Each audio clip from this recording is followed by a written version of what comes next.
Hey everyone, it's Tracy Martirana here from Holistic Wellness with Tracy. Welcome back to my channel. Today I wanted to take a moment to do another herbal spotlight.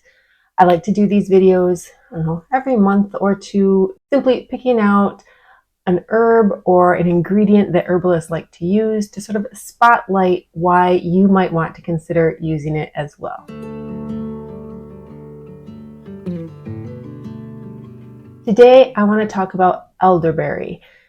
Now, if you think about elderberry, it's probably not something that pops up as being an herb because, well, it's a berry. But there are so many benefits to elderberry that almost every herbalist will use plenty of elderberry in several different herbal remedies. Elderberry grows as a bush. The bush can get very large if you don't keep it pruned back. Therefore, that's something you want to keep in mind if you decide to plant them in your own yard. Also, keep in mind that you need two varieties to be planted next to each other so that they can cross-pollinate. In my yard, I have a York black elderberry and a black lace black elderberry. Both are very pretty. One looks like your normal average elderberry bush. It's green leaves, gets white flowers, and then the dark black berries. The black lace, though, has like these pretty purple leaves that are just so beautiful. Let's talk about the benefits of elderberries. They are very high in antioxidants and anti-inflammatory properties. They support our immune system by increasing our ability to make white blood cells, which is what fights off, the pathogens that do happen to get into our body. Therefore, it decreases the time or the length of symptoms for cold and flu. Some studies also show that it will help with sinusitis and bronchitis. And there are studies that support sort of an anti-cancer property, which is really probably the antioxidants and the anti-inflammatory. And the last thing I want to mention is it is also noted as being an antidepressant. So knowing all of these things, you can see how it might make sense to try to make sure you have some sort of elderberry product, remedy, compound, somehow that you're ingesting this often, right? To stay well as a preventative measure. You don't have to grow your own elderberries to use elderberries. You can buy dried elderberries just about anywhere and use them to create your own remedies. Or you can simply buy elderberry remedies. I would just say if you're buying an already finished product, look at the label closely and see what they're really using. You really want something that is made with elderberries, not something that's just contains like elderberry flavor. So it's better, I would say, to make your own or to turn to a local herbalist maybe to make you something. It's not difficult, a little time in the kitchen. It's actually kind of fun. My favorite ways to use elderberries, first of all, would just be to make elderberry tea. If you take dried elderberries, put them in some water, hot water, actually do it in a pan. So instead of doing just like an infusion, I like to actually simmer the berries in the water a little bit. So you really pulls out more of the goodness and it will turn like this beautiful deep red purple color.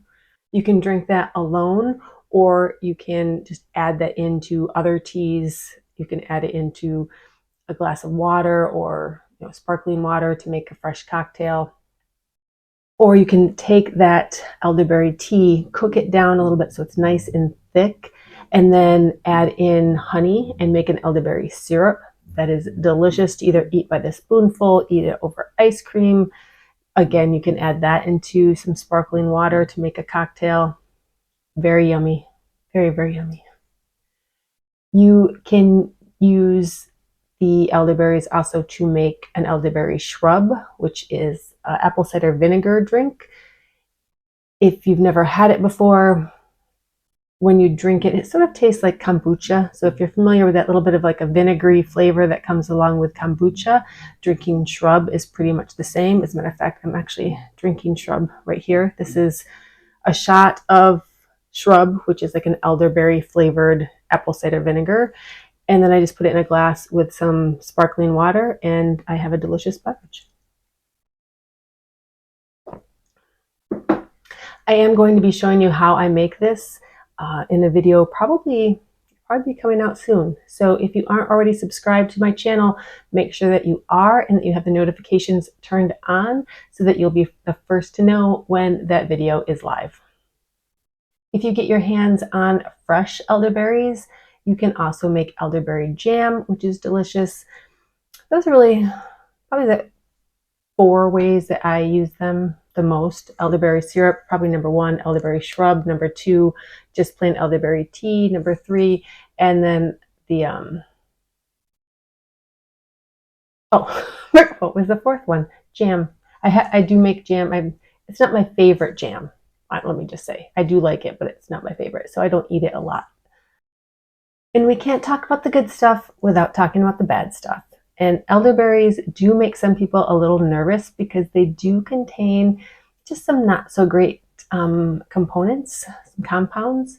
In the bark, the unripe berries, and the seeds, there's small amounts of lectins, which can make you sort of sick to your stomach if you eat too many. So, don't eat a whole stick.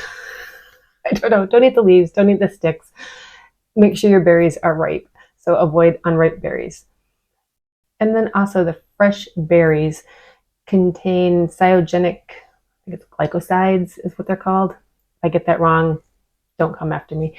But essentially these compounds sort of break down into cyanide-like compounds, which sounds really scary. But for one, the amounts are minuscule, and these same compounds are also found in almonds. So if you eat almonds without thinking too much about it, then you probably shouldn't really flip out about it in the elderberries. But the simple act of cooking the berries gets rid of that. So the easiest thing to do is just don't eat raw elderberries, and then you don't have to worry about it. And then when you are harvesting the berries, if you're going to dry them or cook them or whatever you're going to do with them, simply make sure that you pick out as many little sticks and leaves as possible and make sure that you're only using ripe berries. And then it's easy peasy. But I do want to mention it because it is something you do want to consider.